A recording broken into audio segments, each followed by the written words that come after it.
Hello once again, ladies and gentlemen. Can we talk about Transformers? Oh yes, here we are. Rock you like a hurricane. This is the Can We Talk About podcast. Can't we talking this time about part 2 in a 3-part spectacular. Now, Kristen, there are a lot of natural disaster things going on in this episode, so... Pretty much all natural disasters. And, Joe, family disasters. Oh no! So it's not just rocking you like a hurricane, it's rocking you like a familial issue. Like a estrangement. Oh no, that's the Scorpions would never sing about family estrangement, Kristen. In the next episode, Spike asks Bumblebee to help him get emancipation from his dad.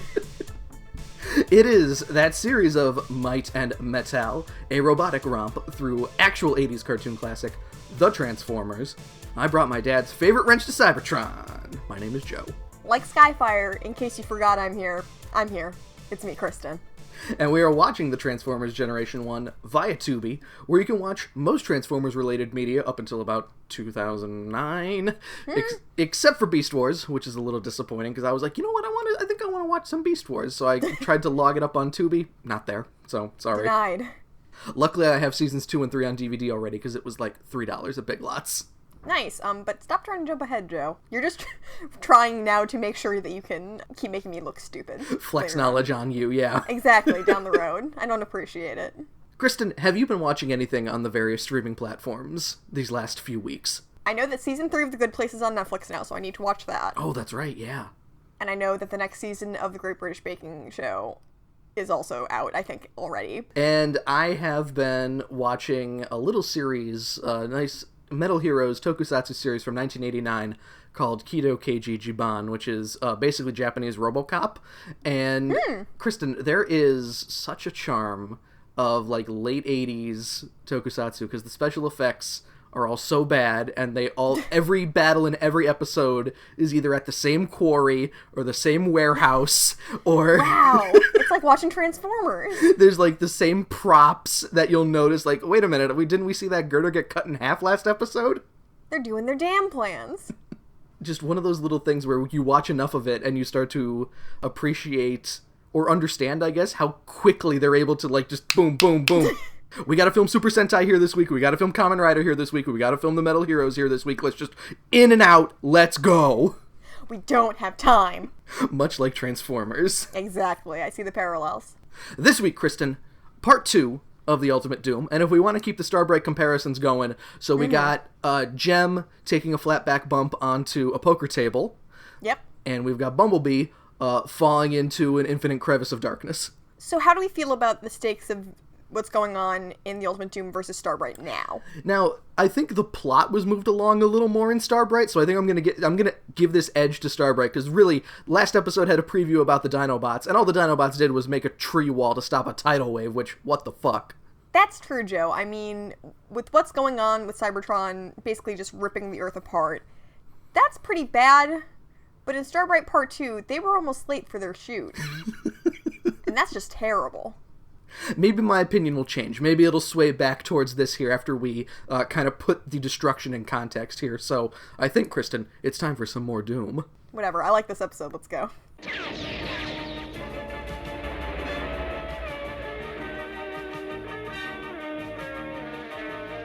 Transformers, more than meets the eye. Autobots wage their battle to destroy the evil forces of the Decepticons. Transformers, robots in disguise. The Transformers, more than meets the eye. The Transformers. We start recap by voiceover man here, who decides to describe Dr. Arkeville not only as Dr. Arkville, I didn't even notice, but as the evil scientist, Dr. Arkville. I mean, if that's his full title, if that's what his PhD says, Joe. Yeah, you say it all. I got a PhD in evil, yes. Yeah, absolutely. Evil science. How do you think I got this robot arm? That was my... It was my thesis. My master's thesis. They were really impressed. We also see, Kristen, there's a shot of Hard Hat Men carrying Energon cubes into, like, a plane, which hasn't happened yet. Nope. So I guess once the pylons were activated, the Hard Hat slaves just kind of went into action. We got huge tidal waves and earthquakes are all happening because of Cybertron's sudden appearance, which, Kristen, I did read on the Transformers wiki, which I did not think about. Just a general science fact. If you put a planet with near equal gravity to Earth in Earth's atmosphere, both planets are going to be fucking destroyed. Yeah, Cybertron seems fine. I don't know if it's because it's made of metal or what. It's got really nice, dense core, I guess. It's totally fine. This does seem to have answered our question about scale from the last episode. It looks like Cybertron, yes, is much smaller than Earth. Probably smaller than the moon. Much closer than the moon, though. That too, yes, absolutely. The Ultimate Doom, Part 2, written this time, Kristen, by Dick Robbins, Bryce Malek, Douglas Booth, and Earl Kress, who Is that the same as last time? I don't even remember. No, Kristen, Larry Strauss was the one last time. And Earl Kress did the teleplay as well. So I think that if we can kind of put things into perspective here, Dick Robbins, Bryce Malek, Douglas Booth probably had a nice outline of all 3 episodes and what's going to happen, and then they just handed it off to Larry Strauss. You write Part 1. Earl Kress, you write Part 2. I don't know who writes Part 3 because we didn't get there yet. I imagine one of them is really only on here because, listen, we got 4 writers. Five now? 5 together, yes, with Larry 5 Strauss. together, Jesus. We're going to have 3 left at the end who might not have teleplay credits. Was one of them just there to be like, okay, yeah, I think if Cybertron got pulled into Earth's orbit, it would probably destroy Earth. And they were like, great, thank you so much. We're going to put your name on the episode. We start with Cybertron, Kristen, peering over the horizon. Yes, that's how you could tell it's very close because, goddamn, you could see some cities on that thing. Wow, that's really close. Wow, yeah, super close. They say orbit, but I think what they really mean is pushing its face right up against Earth's face. Lower atmosphere, maybe? Yeah, it's not Stratosphere? great. Far enough for a little jet to just take you there in a couple minutes. I'm sorry, a big jet. I mean, depending on where we are in the episode, Kristen. A little jet or a big jet. Skyfire can change rapidly, it seems. Ironhide remarks that he never thought he'd be so sad to see his home planet. Sad. Yeah, a little bit of them are like, oh no, this does kind of suck, doesn't it? Because I know in the last episode we were like, well, Optimus didn't think that hard about this decision. We've got Spike running up to Sparkplug, who is just overlooking Cybertron on a ridge somewhere. His open button-up shirt blowing in the wind. And he's just like, the Decepticons, they've won! Spike! You know how I did this at the end of the last episode? Join me? Join the Conquerors! You know how I said I was fucking done with you? Here's the thing. I'll give you one more chance. And then, again, the same thing from the last episode. Spike goes, Dad! And Sparkplug goes, I told you to stop calling me that. Goddamn. Optimus is your dad now. And he runs away, and that's that for the time being. And Optimus, again, is just like, did I doom Earth with what I did for Cybertron? And Ironhide at least is there. No, not really again. More like for the first time. I mean, we had the line at the end of the last episode of him just questioning, oh, what did I do? And now maybe he's processing it a bit more. But hey. Oh, no. Kristen Ironhide's here, and he's like, you know what, Prime? Fuck that. We all would have doomed humanity to save our planet. It's very understanding of him. Megatron gloats some more, and he laughs. Pwah, pwah, pwah, pwah, pwah. The Decepticons will rule forever. And Spike is on a fucking knife's edge now. He's been disrespected by his dad for what he hopes and is not the last time. And he says, forever is shorter than you think. And he, like, grabs one of the pylons and he turns it into a laser? The pylons are a lot smaller now, too. What? You're kidding me. But he's able to turn one and basically use it like a laser to try to fire at Megatron, which Sparkplug, standing very nearby, thankfully, is just like, Megatron, look out. I wonder if a very close by, very strong galactic tractor beam just turns into, like, the opposite of Cyclops' like, punch energy. It's pull energy. Oh my god. Vacuum energy. Ooh, see, that's pretty cool. Vacuum from the vacuum dimension.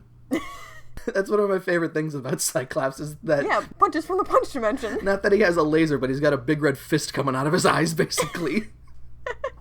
I don't know at what point in my life punches with the punch dimension stuck in my head, but that information has been there ever since.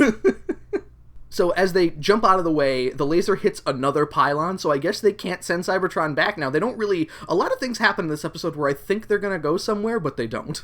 Yeah, you know what? I don't really care. I figure it'll all get explained eventually, so I'll try not to ask too many questions. They'll figure out a way to make it happen. I know, and Joe, I gotta admit, I realized upon reflection, I say, who cares, I'm not gonna worry about it, and then I proceed to ask 10,000 questions. I know it's a little bit hypocritical, but I'm trying not to care. That's just how we operate, Kristen. I know. So the mountain explodes, and some rubble hits Starscream, who is colored like Thundercracker. I love it. A lot of that in this episode, too. Uh-huh. Starscream does not love it. He tells the pathetic flesh creature, Spike, that they're invincible. So what the fuck are you doing? Starscream then orders the troops into battle, and gets to smack Bumblebee with a laser blast, too. Witch, witch. Right in the face. Punches from the punch dimension. Yeah, piss from the piss dimension. Ravage also gets all up in Optimus's business here, but a weird thing happens where it's like a breakfast machine. A tree falls on some power lines fall on Ravage, and Ravage runs away. By breakfast machine, do you mean Rube Goldberg machine? Yes, I use breakfast machine because that's what it is in Pee-wee's Big Adventure. Duh. Oh yes, of course, that reference I should have gotten. Have you not seen Pee-wee's Big Adventure? No, I haven't, Joe. Oh my god. Why are you even surprised at this point? Starscream orders Thundercracker to fire here as they're, like, dive-bombing at the Autobots. And Thundercracker points out, Kristen, hey, the wind's going against us here, Starscream. Could we not? And Starscream's like, you listen to what the fuck I tell you. Okay. So fires his flamethrowers, and then they just have to fly through a wall of fire because it immediately comes back at them. This reminds me of one time when I was in high school. And in retrospect, it's very funny, but I was having a pretty bad day, and I remember I was sitting in my car and crying, and I was mega snotty, so I lowered the window and went to spit out the car window, but the wind was at me, and my spit came back and hit me right in the face. Oh, no. And I was like, okay, that was pretty funny. It was good stuff. In a weird way, it lifted your spirits. It did, and again, in retrospect, all of my memories of any bad shit that ever happened to me is just very funny to me now. That time when I had food poisoning is like the funniest shit that ever happened to me. I have a good attitude, what can I say? Jazz and Trailbreaker trade bad punny insults here about, I heard of a hot foot before, but a hot nose? And doesn't someone say something like, Blundercracker? I believe Jazz might throw out Blundercracker. I'm not very impressed, Joe, I'm sorry. Blundercracker, a very clumsy white guy. Yep, that's me. Rumble goes to start rumbling here, but unfortunately, Kristen, Earth has taken over as Rumble because the Earth is rumbling itself. Yeah, he's like, what? I didn't do anything. That wasn't me. Rumble, you fucking bimbo. He's so stupid. I wish he did more stuff. Megatron is just like, alright, Soundwave, I don't have to deal with this fucking garbage right now. I don't have the time for this. Can you just, start your radiotronic whatever waves and just clear everybody out of here, please? So Soundwave's like, yeah, totally, and taps a button on himself, and then radial lines that are sound, of course. Yes. Just start moving out. I'm doing a motion with my hands that you can't see. I'm flicking them out and closing them again over and over. And it starts to hurt everyone. Yeah, the audio disruptor waves here, it hurts all of the Transformers except for Soundwave and Megatron. Megatron, of course, standing directly next to Soundwave as well. He's in the eye of the sound hurricane. He's got his earplugs in. Yeah, he's fine. He came prepared, he just didn't bother to tell anyone else. And we learned from Dr. Arkaville that it's apparently frying the hypno chips, which, Kristen, there is a shot almost directly beforehand where Spike and Bumblebee are nearby, and Spike is witnessing Sparkplug climbing into Skywarp's cockpit. And then... Yeah, so apparently it affected everyone but Sparkplug? That's the thing! I wrote down a note like, oh, Sparkplug's going back to Cybertron, or... I was wondering too, oh, is he just faking? Yeah! No. No. Nope. See, that's another thing of just like, oh, the cartoon's gonna do something interesting. This is the problem. We're coming at it with adults who have been watching television for 20-some years. Children wouldn't think of these things. Much like how you thought Dr. Arkaville was Dr. Alcazar, here I was just like, oh, the cartoon's gonna do something cool, and then they don't. No. See, we gotta stop this shit, Joe. The Autobots all retreat here, Kristen, with Optimus Prime's trailer literally voiping into existence with like a fucking yellow glow in the middle of the screen. At least they animated it instead of having it just like flicker into frame. So whatever. I have to wonder also, with those big ass ears, do you think Wheeljack is like, ah! He got out of there the quickest. He was already back at the Ark. Before Bumblebee leaves here, Bumblebee just looks over at Spike and is like, hey, are you okay? And Spike, after witnessing his father getting into Skywarp's cockpit and leaving, just kind of gives the very... I wrote the very Rio response of, yeah, fine. So, Spike's clearly not fine. Spike has horrible depression in this episode, Kristen. Yeah, unfortunately, Bumblebee is devoid of empathy. He's too busy thinking about teeth to think about emotions. I mean, haven't we all been there at some point? Just like, I gotta go to the dentist tomorrow. God damn it. Oh, God, no. Wait, I'm sorry, are you having a bad day? Shut up. I gotta get a root canal, buddy. Come on. Ugh. So, some dramatic rain starts. Megatron is... I like how this doesn't go anywhere either. This is literally Megatron's like, okay, Thundercracker, here's your job. And then Starscream comes in like, hey, wait a minute. What? The Autobots got away. What the fuck? They were literally all immobilized. And you just let them leave. And Megatron slaps him. Gives Starscream a backhand for his trouble here. And then grabs him by the neck. Now, choking with Transformers. They do not breathe air. So I don't know. No. I mean, like, I think it's a good dramatic look of just grabbing somebody by the neck. It asserts dominance, I guess. He could pop his little adorable head off if he wanted to. And basically, Megatron, for the first time ever, is just like, okay, Starscream, if you cross me one more fucking time, I am going to murder you. I'm going to turn you into little titanium bits. I'm going to rip you the fuck up, and it's not going to be pretty. I'm not going to warn you again! Although, he says, like, this is the first and only warning you're gonna get. What the fuck happened in all those other episodes? Finally, Kristen, this is the breaking point. Like, they're finally winning, and Starscream is still being a whiny little baby. And Megatron is like, do not mess this up for us. Thankfully, he doesn't. He just continues to snark for the entire episode. Remind me, Joe. And we don't have to include this if we don't want to. Did you tell me you already watched the next episode? No, I did not. Okay, then I had a weird dream about what I thought you told me happens. Kristen, please, what happens in part 3 of The Ultimate Doom according to your dream? I had a dream that Starscream was like, okay, like, fuck this, seriously. I'm not loving this plan. Everything's getting destroyed. And that Thundercracker was like, well, I don't like the Decepticons that much to begin with in the first place. Oh. So yeah, I'll help you figure out what we can do about this goddamn plan. Oh my God, Thundercracker Kristen. and Starscream saved the day. You're writing Seeker bro-op fanfiction. Yes, in my dreams. I love it. I've never had a gem dream. It's just how much I like Starscream and Thundercracker, I guess. I was going to say, you identify more with Starscream than all of the characters in Gem. Of course. He sucks. How can I not relate? And Kristen, finally, 8 minutes into the episode, we get a transition. Well. We have some cool ones this episode. We are underwater here. Dr. Arkeville talking up the hypno chips again, planting one on, I thought was Sparkplug, but is just a hard hat man. Uh-huh. With a weirdly Sparkpluggy doughiness to him, I'd say. Oh, weird. Like, looking back after you said that, I totally also thought that they were just giving Sparkplug, like, a re-up. And Rumble is there to be his nurse. He doesn't have hands. He's got hands, he just can transform them into pylons. No, Joe, you know he's got those pylons out and he's like, sorry, can't do shit. Excuse me, my name is Rumble, I should be rumbling right now. I can't help. Don't care about medicine. Do it yourself. Unless you want me to go on and punch that chip into their head. I can do that. Megatron calls in here, and Dr. Arkeville answers the phone going, Dr. Arkeville speaking! Who else would it be? And Megatron's even like, can you cut the shit, please? I'm not a fan of Dr. Arkeville. I'm ready for that asshole to go.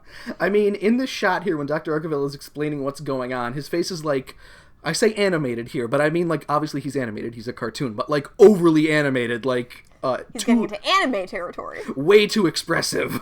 Yeah, we don't like that in our Western cartoons. More slaves have been made from the captives here, which is good. And Fantastic. Megatron uses the phrase. This was weird the first time he used it, but he uses it twice in this episode, where he refers to humans as raw materials. Yeah, it's not very catchy, so he tries it once, tries it again, and then lets it go. We wipe to a base here. Laserbeak comes in, just some weird military base. So instead of hard hat men, Kristen, we have upgraded to security guards as the... Nice. Then, obviously, the third tier is chefs who act as security guards. Of course, that's the echelon of the service industry. Laserbeak is making, like, weirdly ravagey noises, I noted. Like, he's not going... He's not going, meh! Which you would assume for Laserbeak, because he's a bird. But no, he's making a lot of, like, yeah... Laserbeak has a cold this episode. He terrorizes the guards here and even blows up the little guard building as one of the guards tries to, like, make a phone call, like, help! A pretty big explosion. He's like, no, absolutely not. So, he picks them up and heads back to the base. Joe, they heard us last episode, diversifying that workforce. One of the security guards was black. Orvig Workers Union needs to work on that. Security guards, we're okay. Uh-huh, although I do have some bad news about the animation later. Oh no. Let's just say there's some whitewashing. I can only guess, yeah. Mm-hmm. The guards are not into what's going on here at all. Laserbeak, after taking them back to the Decepticon base, drops them into a pit with a fucking electrified wall like they're fighting Volgan in Metal Gear Solid 3. That's exactly what I thought, too. The weird Battle Royale pit, you know, like all your weird tank hangers have. Rumble moseys on in here and grabs one of them through the electro field. Which, of course, since he has to pull them out of the electro field, they get shocked and are just like, Joe, I gotta admit, too, when Rumble does have his hands, I cannot tell who the fuck he is. I was looking at Rumble here and I was like, is that a reflector? His voice sounds different. Rumble has the fucking sunglasses! If one single characteristic were enough for me to remember everyone, I would have made a lot more progress by now. That's true, you're right. I can understand, like, short guy, kind of lavender. I could see where you would be like, is that a reflector? Like, he doesn't have the pylons. I don't see him much. I guess, yeah. I don't know how many more times we're going to see the reflectors, by the way. I see sunglasses and I'm like, well, I know that's not Jazz. But then who? A lot of Autobots have sunglasses, so that's where it can be difficult, yeah. Yeah, so whatever. And after Rumble pulls him out of the electro pit here and he wails in pain, Rumble just goes, humans can't take it at all. Being electrocuted? I think so, just like, what's that little electricity, you fucking baby? Yeah, it's a little bit harsh, I think. Soundwave relays a message from Cybertron here, Kristen, that there is literally no energy left. Is Shockwave in this episode? I don't think so, actually. He doesn't show up as far as I remember. He's handsome and I miss him. The only person that we see on Cybertron is Sparkplug, I think? Do you think Shockwave's, like, off in the corner staring at Sparkplug like, I don't like this guy. What are you doing here? I've been here alone for so long. You look different than the one human that I've ever seen. Yeah, I'm not a fan of this. Tell Shockwave we'll have enough energy to power Cybertron for eternity! That's a big promise. That is a big promise. Now, and it seems like by the end of the episode, they get no energon to Cybertron. I understand that they need to send the jets to Cybertron with the Energon cubes because my thought was, why can't they power up a space bridge and send the Energon cubes through the space bridge to Cybertron when it's right there? But, of course, if there's no energy, they can't power the space bridge. So that's true. Sure, I accept this logic. How are they powering Dr. Arkaville's computer on Cybertron, then? It's just plugged into the outlet. It has batteries in it.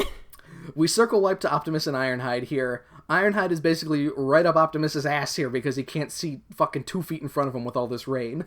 Which is hilarious because the rain really doesn't look that bad. We, the viewer, have perfect clarity. Yes. More or less, but they are telling us, oh, it's terrible. So Optimus then says his solution to this is that he's going to reverse polarity of his windshield to reflect rain molecules. He wants it to become hydrophobic? Now, Kristen, does this mean, then, that when Transformers are in vehicle mode, they see out of their windshield? Oh, no, I didn't think of that, like Cars. Oh, like the movie no. Cars. Oh, God, Kristen. Lightning McQueen. I bet, Optimus. No, don't search for Cars. No! Sorry. Ah, yeah, Joe, it exists. Oh, no. Ooh, yes, just images of Optimus Prime with eyes in his windshield. He, like, human eyes? Like, he doesn't have human eyes. He does now. Oh, I'm gonna send this to you. Please, Copy no. link address. Here you go. He's got a little smiley mouth. No! I don't see the problem. He looks friendly to me. Jazz has a magnet beam locked onto Ironhide's ass here, too, so he doesn't have to worry about any of the driving. He's like, I don't even need to drive. You just pull me along, baby. We see a lot of random powers in this episode, Kristen, where, so Jazz has a magnet beam, but Windcharger has a tractor beam. When in last episode, Windcharger had a magnetic field, so what are we doing here? I'm not the person you should be asking this to. We cut to Bumblebee, the wind is pushing him around here, and Spike looks like he's in some fucking black and white French film in a random shot while Bumblebee is talking, saying that They just cut to him being insanely depressed really quick.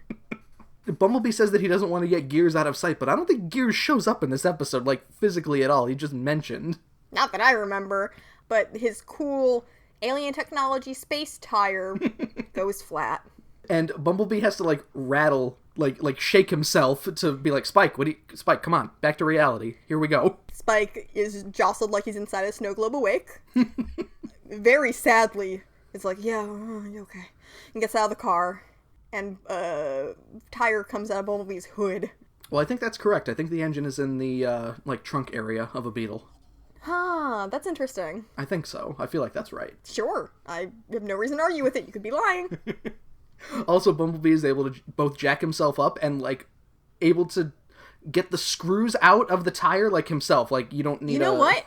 Awesome. Because I think I would have perhaps flown into a blind rage if all of a sudden Spike had to, get on a rolly thing on his back, get in there, and it took, if it took the appropriate amount of time, I would be mad to change a tire. If it went super fast and it was all Spike, I also would have been mad. This is the best case scenario as far as I'm concerned. We get a transition here. Megatron's back at the base with Dr. Arkeville, showing off his now guard army. We have upgraded from hard hat men to guards. Fantastic. All of them catching lightning and energon, for energon. They're on these weird, just lightning catching machines that They had time to build those, of course. Joe, this is where that animation error that I mentioned comes in. All white workforce. Yeah, so in the wide shot, the guy doing the, I think Energon Cube station is clearly the same black man from earlier. Oh, no. And then we get a direct shot of him, and suddenly he is a white-skinned man with brown hair. Oh. And then the shot goes back again, and he is black again. Those Hypno Chips do some crazy stuff, Kristen. Wow. That's ridiculous. Back with Bumblebee and Spike, the rain seems to have stopped at this point, after the tire has been fixed, but oh no, Kristen! Earthquakes! And the thing happens where Bumblebee ends up, directly on top of a crevice forming, like an opening chasm, like Rita Repulsa throwing her fucking staff down to make the monster grow. Just the earth opening up directly underneath him. Yeah, I feel like the series does not quite understand what earthquakes are. They heard shifting of tectonic plates and they were like, cool, the earth splits open. Not quite. That's not, every single quote-unquote earthquake that happens in Transformers, the ground's getting split open. Pretty much, as we saw. How's Washington now just floating away out into the ocean now? Spike asks Bumblebee to transform to get away from this before this crevice opens up here, and he manages Bumblebee didn't think of that himself. No, he didn't, even though he's a Transformer. Mm-hmm. Joe, I'm starting to feel like Bumblebee and Spike have an unhealthy, codependent relationship where they cannot do anything without the other one.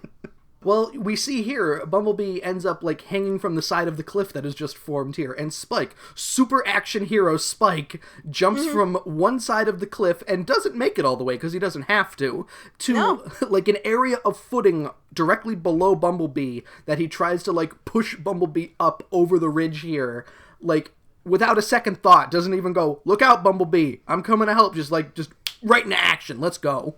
How come I have a feeling we're never even once going to hear Bumblebee utter the words or something similar to, Spike, don't worry, I'm a robot. Kristen, the child has to feel important, that he's hanging out with these big super robots. He needs to feel like... important while also acknowledging that he is flesh and blood. No, Kristen, he has a death wish. He does. Extreme! The footing crumbles out from under Spike here, and Bumblebee has to, grab onto him to catch him. And Kristen, not just that, but here comes fucking company all of a sudden, too. Laserbeak making TIE fighter noises. Yeah! Spike also suddenly has his hard hat on, too, I noticed. It just manifests when he's in danger. And of course, right out of Bumblebee's loving arms, there goes Spike, picked up by Laserbeak. Woo! Bumblebee is so upset by this that his one hand that's hanging onto the cliff shoots up. Spike, no! No! He goes to reach for him with his hand that was holding onto the cliff, and he falls so far. Spike refers to Laserbeak as a beryllium buzzard as Bumblebee falls to his death into a chasm of complete darkness. I can only assume beryllium is a metal. I guess beryllium sounds like a... It's an element. It sounds like a gas to me. Beryllium. Oh, let's take a look. Because we also have Blue Streak calling Laserbeak a tinfoil turkey later. Beryllium is a silvery white metal. Never knew that. It is relatively soft and has low density. So there we go, a beryllium buzzard calling him soft. I guess so. I'm gonna assume, that was weirdly used term rather than a stealth burn. I'd say tinfoil turkey is very akin to beryllium buzzard then. Do you think they wrote beryllium buzzard or tinfoil turkey first? I'm going to assume that one of the writers wrote Beryllium Buzzard, and then another wrote Tinfoil Turkey, and then they argued about it a bit, and it was just like, let's just use both of them. You know what? Fine. Who cares? Laserbeak has a lot of action this episode. Start of segment 2, we get Blue Streak immediately shooting Spike out of Laserbeak's grip, which, Kristen, Spike was probably body blocking about 80% of Laserbeak's body, so... So I guess Blue Streak is the only one who can aim, or maybe he was aiming to, like, mercy kill Spike, but accidentally got Laserbeak. Well, Kristen, it's one of those fun things where we were talking about last episode, all the humans at ankle level can't shoot because, whoa, we might hit the humans, or we'll only hit the humans because they're covering a very small part of Megatron, where if the more a human is in the way of a Transformer, the more likely it is that Transformer is going to get hit by a laser blast. See, I really think that he was like, oh no, Spike, I'm not gonna let it go down like that. Well, not only that, Kristen, so Spike is in midair, dropped out of midair, out of Laserbeak's clutches. They want to make this situation scarier for him. Hound transforms like, one of the guys right there has a tractor beam, right? Windcharger has a tractor beam, we do learn. Wouldn't it be nice if they caught him? 1 minute we do learn that, yes. Hound transforms into a Jeep and drives up off like a cliff to catch Spike in his seat, but nothing else to, like, pad the fall. He breaks his coccyx. His ass bone goes right up into his spine, and his spine goes up into his brain. So, Spike's doing so great this episode.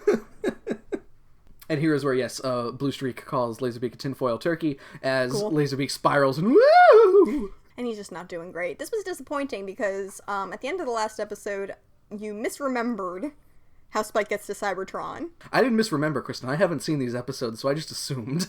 See, I don't know why you assumed that he would get there by way of Decepticon, but I did love that idea. So when he got picked up, I was like, yes! Going to Cybertron to get hypno-chipped. Yeah, fly my pretty. But that didn't happen, so I was like, aw. So then you can imagine, spoilers later, when I saw Skyfire, I was like, oh, it's that guy. I guess we'll have to use you for a ride to Cybertron, I guess. Weird, because that's kind of what I predicted, isn't it? They just kind of let Skyfire hang out alone until it's like, we need to fly somewhere. They open up the walk-in closet door, and it's just like, Skyfire, let's go. We gotta go somewhere. And he's like, oh, I thought you'd never ask. So Spike relays that Bumblebee fell into the Earth's core here. Yikes, and that's rough. Hound pulls out a little fucking dustbuster thing to find him in the crevice here, because it's just total darkness. Whatever. The wind is picking up again, so whoa, we gotta be quick about this. And then, yeah, Windcharger... They couldn't shine a light down there? Windcharger uses tractor beam to pull him up.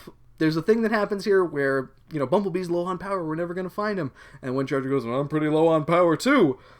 But they managed to get Bumblebee out of the crevice with the tractor beam here, just like right at the end. And Bumblebee even says, like, whoa, I have no energy left right now. I gotta catch a ride on Hound. Yes, so that's a little bit strange. The weird thing is, Windcharger is also apparently running low on power, but he just turns into a car and drives right off. Blue Streak mentions as well, Kristen, here, it looks like someone mugged Bumblebee's manifolds, which, Kristen, if you remember from the last episode, manifolds was balls. So, somebody stole Bumblebee's balls. In what way? His bumble balls. Oh. This is not in the cartoon, it's a self-imposed wah from me. Let's move on. Skywarp is ready to deliver some Energon cubes to Cybertron here. Sparkplug hanging out in his cockpit still, just kind of been there for the entire episode so far. And Dr. Arkaville is like, excuse me, why are you taking my hypno-chip slave to Cybertron? Why are you doing that? Megatron's like, yo, using these humans as meat shields has worked great in the past. We're gonna send him up to Cybertron so that the Autobots can't do anything. As long as we have one human, the Autobots will not try anything, which seems, I think after a certain point, Optimus is gonna be like, the needs of the many outweigh the needs of the few, okay? Or at least, Joe, here's the thing. He says they won't try anything. They do try something. A rescue plan.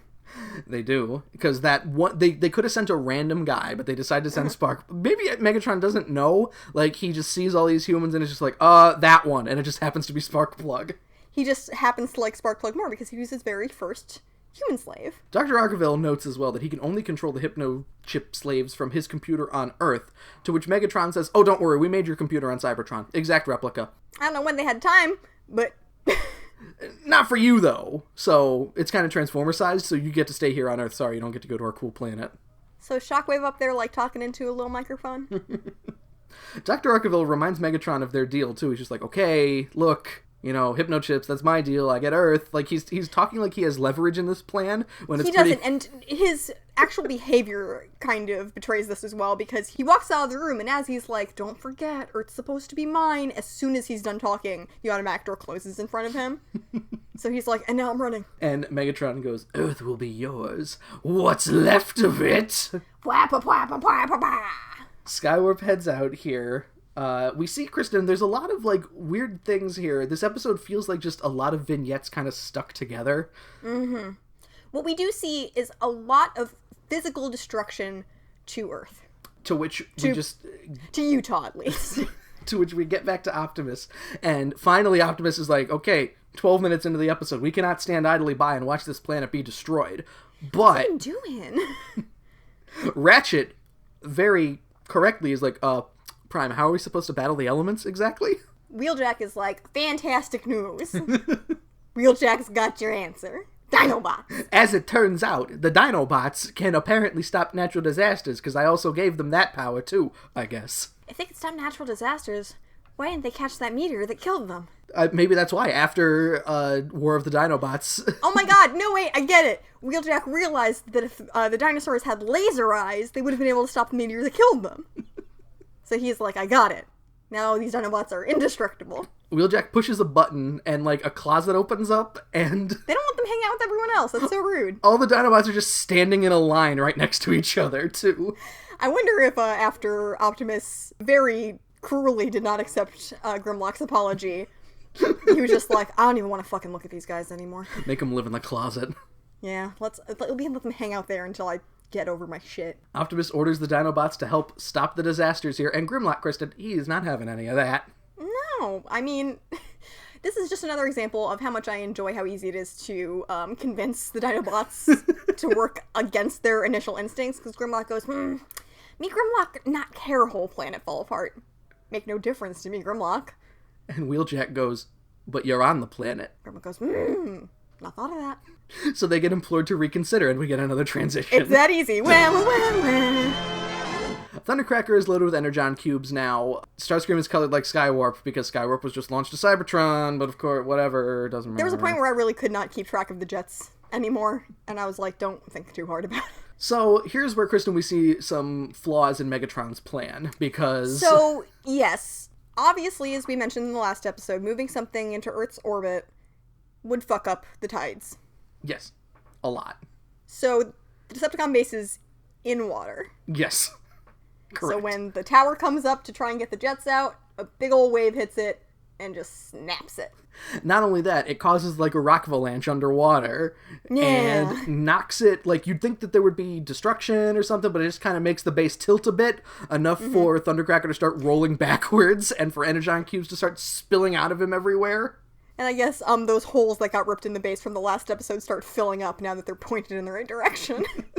And the Energon cubes start exploding everywhere, which even knock Megatron and Starscream aside. To which, yes, Starscream again talks very sarcastically, how brilliant your plan is, Megatron. Collect millions of Energon cubes and make them useless because we can't get them to Cybertron! I'm on Starscream's side this one. Like, come on. I feel like, yes, Megatron should be like, you know what, I really didn't think this through as much as I should have.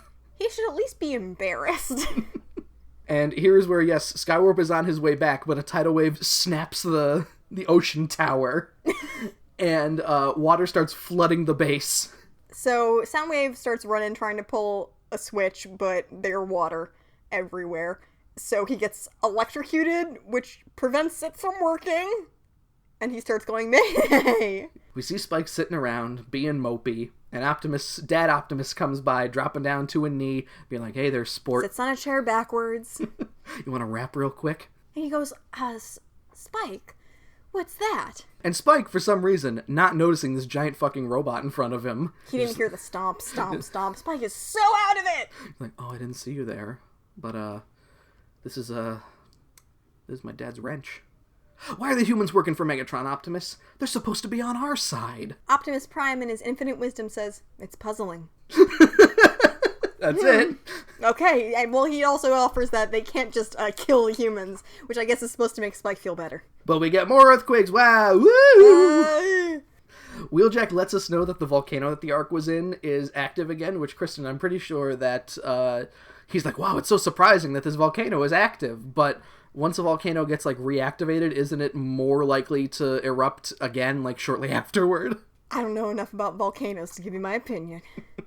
Everyone starts running out. They're like, Wheeljack, we trust you. Let's get out of here. And then suddenly, just like, with no fanfare at all, just running in from around an adjacent room. Skyfire is just there, and where he was sitting on the floor by himself. As all the Autobots are leaving the base here, Skyfire just like, doesn't even say, just like, hey, I'm here and I'm leaving too. No, Joe, this is, like, how badly telegraphed this was. I looked at it, and before anyone said anything, I was like, that's weird. Isn't that Skyfire? I'm like, but no one's saying anything. Am I crazy? So Skyfire has become an event to you, essentially, to where people should be... He does say later, have no fear, Skyfire is here, but... His personality is different again. It is. I really... As much as stupid as it was, I really wish that we got back to the poet laureate, the waxing poetic, poet warrior of Skyfire. I was into that too. So, okay. The part where I was sure that it was Skyfire is we get a shot of the ones who evacuated standing outside, and Skyfire is huge. But they're all looking back at the base, and a bunch of the Autobots just get out of the top of the volcano when it erupts. Ratchet, Huffer, and Windcharger get blown out of the top of the volcano, yes. Mm-hmm. And Skyfire, here's where his scale changed. Not only was he big before, but big enough to catch Ratchet, Huffer, and Windcharger on his wings and his body, respectively. Are all of them big guys? Ratchet's the only big guy, I guess. So Windcharger and... They didn't telegraph that very well at all. I forget where they landed, so maybe if Ratchet was the one who landed on the back and the other two landed on the wings, it would have been okay, but either way, you're catching 3 gigantic robots and you're not even, like, bent at all, and they might have lava all over them. Whatever, so yeah, have no fear, Skyfire's here. Joe? Yes? Optimus is like, this cannot do. We need to turn off the volcano. Joe, I can't remember what the fuck happens next because I got stuck on that for so long. Well, Kristen, thankfully, I can help you out here. Just imagine this entire time in my brain I'm hearing, turn off volcano? Turn off volcano? Turn off volcano. Ironhide volunteers his services on his own without even saying anything. He's like, see ya. Drives into the volcano here, and Spike and Bumblebee go, no, come back, as segment 2 ends, and there's constant volcanic eruption, which They also haven't moved very far from the base. Like, there should be lava coming for him, I think. Again, isn't, like, a volcanic eruption not something that happens just, like, constantly? Also, I think volcanic ash is really the thing they should be worried about. Yes, which is not entering into this at all. Pompeii, as we remember. Exactly. Start of segment 3, Spike asks what Ironhide can even do in this situation, and Optimus is just like, oh, I got nothing, my man, but I just hope he comes out in one piece. Pessimist Prime. Ironhide starts walking around inside an active volcano and finds Kimber tied up. He starts to try and save her, but then she opens her weird little mouth. And he's like, oh, never mind. He goes, outrageous! Nope, I'm not, nope, He puts tape on her mouth and he's like, you can sit right here. So he does the Autobot special of firing at some rocks on the ceiling to cover up the lava, which I think, Kristen, is not how you stop a volcano. No, I don't think so either. Joe, also, since you brought up Kimber here, I did remember the name of the Hawaiian girl who helped save Kimber. Oh, what is it?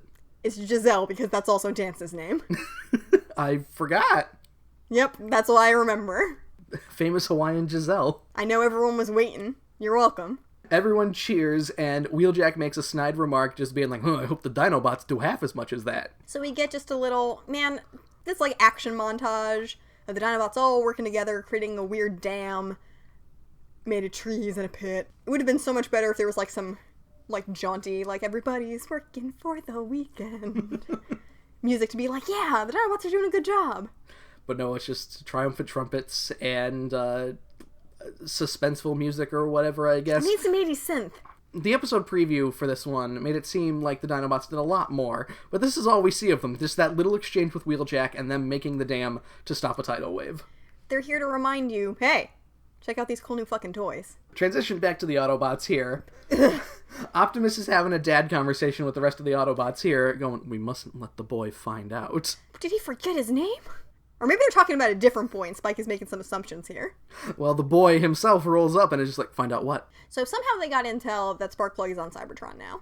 I don't know how they Also, man, for not letting the boy find out, they sure do let the boy find out real fast. Optimus gives up the ghost like 2 seconds after he says he's not going to. He's like, yeah, in retrospect, that was stupid. Your dad's on Cybertron. And Spike is immediately like, let me take Skyfire to Cybertron, as if Skyfire is the family car. Excuse me? He also says, Optimus Prime, let me take Skyfire. And Dad says, no, too dangerous. But then... Don't call me that, call me Dad. Spike goes, but if we get Sparkplug back, we could find out exactly what Megatron's doing to the humans. And again, I believe he addresses him directly as, but Optimus Prime? Again, weirdly formal, like he's asking for a favor on bent knee. And Wheeljack and Bumblebee as well are like, but Optimus Prime? And eventually... He's like, stop calling me that, okay, go! Yeah, Optimus just caves, and then we see like 90 Autobots pouring into Skyfire. Yeah, they swing by a 7-Eleven. Stock up on some snacks. I feel like we see more Autobots go into Skyfire than we see, like, show up later, like, inside him, but... I was definitely too distracted by the fact that, once again, the scale was absolutely insane. Yes. And Skyfire was gigantic. So, Woo road trip as they are on their way to Cybertron here. Trailbreaker inside relays the plan of what they are going to do, jamming Decepticon scanners. But Kristen, oh no! The scanners already got them, and there's already some missiles going after them. I feel like the cartoon did this on purpose so we couldn't make another Spaceballs joke. Raspberry. So Wheeljack is just like, Skyfire, you gotta turn on your missile shields. But Skyfire decides to be way more reckless and says, first of all, that he's going to outrun the missiles, which, Kristen, the missiles are going directly at him, so... Yeah, what he means is, go between the missiles. Joe, I'm really sorry, I have some logistics questions. Yes. So Skyfire says that he doesn't want to waste the energy. Yes. Is this because it's a super long trip to fly to Cybertron? I doubt it.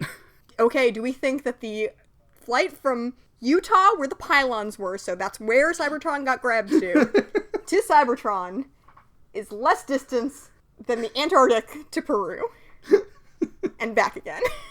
Man, that's a very good question, Kristen. I feel like... I had a little bit of an issue with Skyfire's insistence that he couldn't use his shields, could just speed on through, though.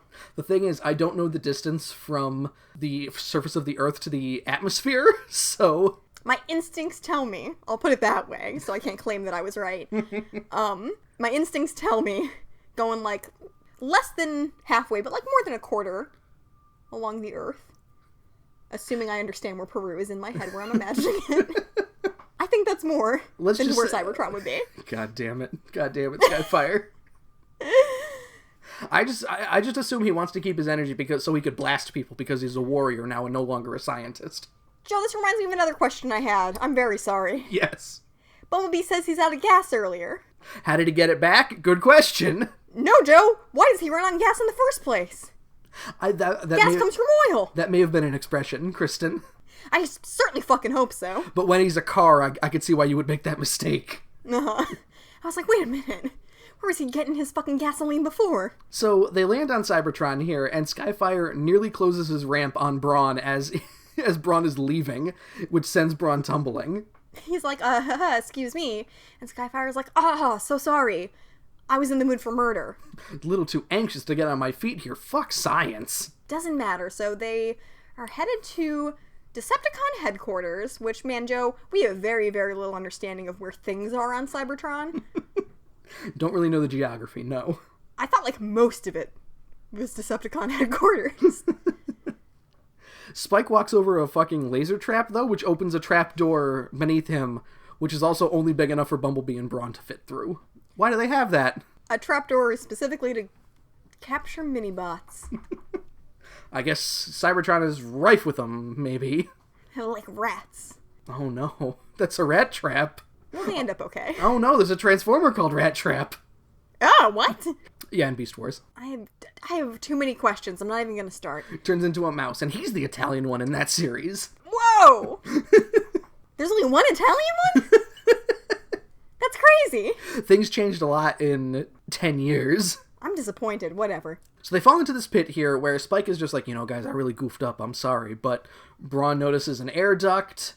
Joe! Yes. Question. Yes. Why do they need an air duct? Presumably they still need to recycle air, I guess? I mean, this does not... To what end? This does not answer the question of how Spike is able to breathe on Cybertron, or how the gravity works exactly the same, or anything Yeah, like that. because, again, we are told repeatedly that Cybertron is in Earth's orbit, which I believe means not in its atmosphere where the oxygen is. Yes, I would think. Joe, why didn't they just give him a weird little face mask? Why didn't Wheeljack go, you know what? Our new human friends who cannot breathe without oxygen, I've created this amazing little doodad for you to just stick in your gobber. No time. No time for that. What do you mean, no time? Because we gotta Joe, do... we watched the Dinobots make a dam.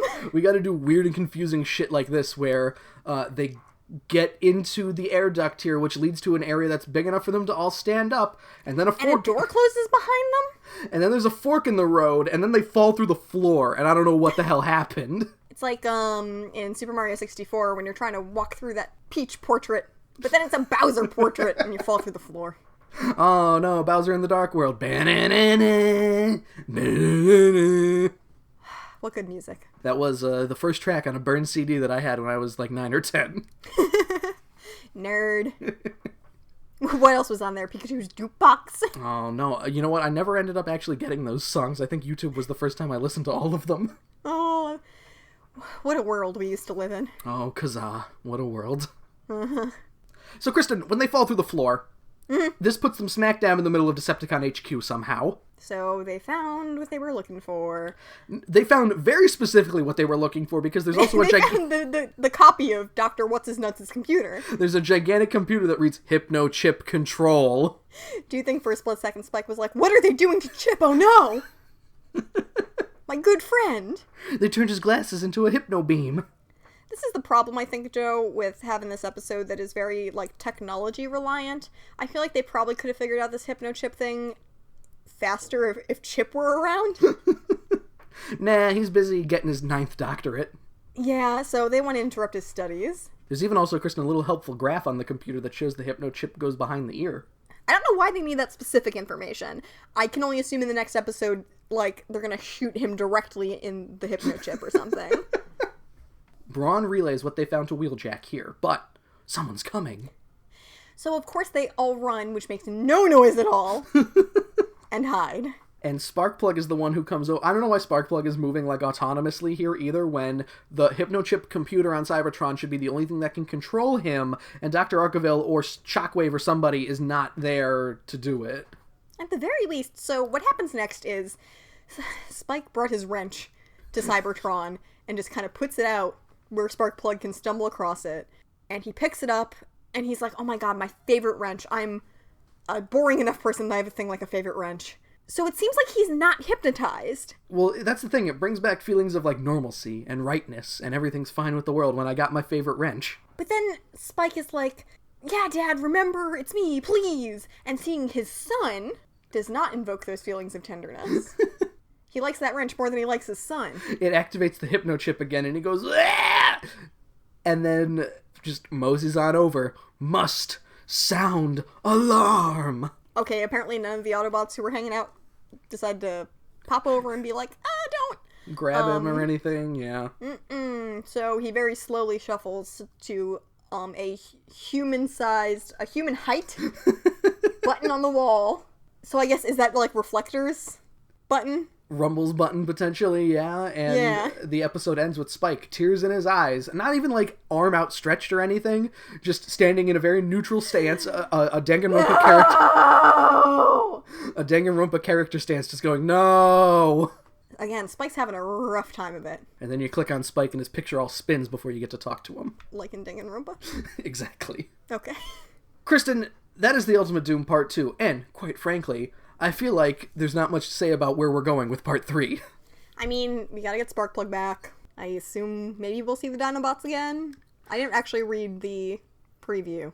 The plot threads will all finish up, basically. You know, it's one of the, like, oh, they're gonna stop the hypnochip plan, Cybertron's gonna get voiped out of the way again, Earth will be fine, even though Cybertron was in the atmosphere for hours and may have, like, destroyed the planet beyond repair.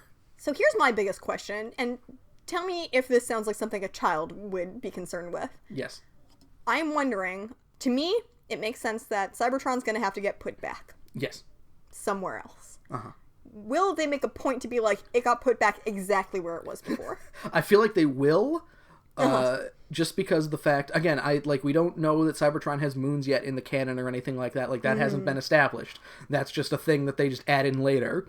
So they just pop it back in the middle of all of its moons. They're gonna say that Cybertron is just back where, like, something along the lines of Optimus saying, you know, oh, Cybertron is back where it needs to be, and, like, that's as close as they're gonna get, but it'll be implied I'm that really curious, because, in any other science fiction story, not meant for children, that would be a pretty big deal, if they had to put it back somewhere else.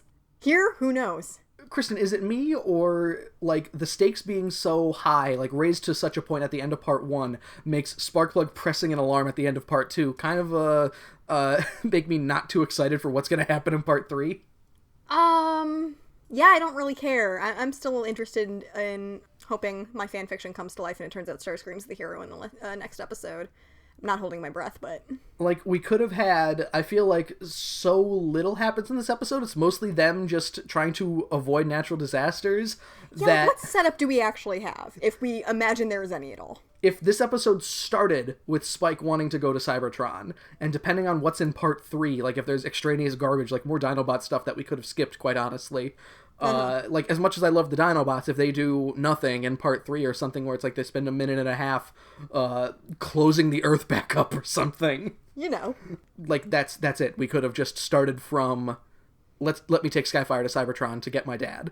And then could have been a 2-parter. My other question is, does Dr. Arkeville turn on the Decepticon? I guess, well, I mean, it's not looking like it because he had very little complaints. It was just the one thing of him, again, acting like he had leverage. He's just a little pissy. When he absolutely does not. Yeah, so I don't know. Now's the point in the evening where we'll list off all of the fun contact things, where you can find us. You can follow us on the Twitter machine at cwtapod. You can follow me at Octopus, that's AWKTAPUS. You can follow me at FunnyGirlTM, like trademark. You can find us on Apple Podcasts, on SoundCloud, on Stitcher Radio, and on YouTube. And, I don't know why it took me so long, but I did just submit our podcast for review on Google Podcasts. So if you have a Google device of any kind that you are using, you should now be able to pull that up on your phone. Neat. Didn't even think about Google Podcasts. Goddamn. I didn't either, until Madeline told me that she couldn't listen to my other podcast. Leave a rating, give a review, do whatever you feel like. You can also drop us a line, cwtapod@gmail.com, where you can tell us how not to care about the destruction of a planet while you're still on it, and the best remedy for depression suffered via Evil Dad. I also want to give a shout out to the Gem Season 4 Twitter account, because I've been having a lot of fun interacting with that. As have I. It's an absolute delight. And as well, check out my new podcast solo project, ASMR Relationships, the podcast equivalent of listening to gossip that has nothing to do with you. You can find a link to it in the episode notes, follow it on Twitter at RedditGossip, and it's going up on our YouTube page as well. Now, Kristen, next week, I don't know if you've been keeping count. I don't know if everybody out there in Movie Land has been keeping count. We have a schedule, so I'm good. We actually aren't going right into part 3. We are going to take a little detour for our 100th episode! Whoa! What will it be, you ask? Well, it's an idea I don't. You mean the audience. It's an idea we kicked around before that we have mentioned. It will be a special, definitive, super, 100% accurate ranking of a good amount of gem songs. I mean, there's a lot. 151 songs total, not counting the ones that are doubled up, which you get 187 total. Not counting the theme songs either, so that's 189, really, but... We're already getting too much into the weeds of this. We don't have time. Ain't nobody got time for that, Kristen. Absolutely not. Not explained anyway. I'll post my full list, of course, but, basically, we're just gonna, we want to be indulgent, but not overly so, because 100 episodes gotta be special, but make sure you join us. 100th episode spectacular, ranking most of the Gem songs for the Can We Talk About podcast. My name is Joe. I'm Kristen. And join us next time for our foray back into Gem, one last nail in that Kiss coffin. We'll find something else, right? We can't leave Gem alone forever. Checks in the mail.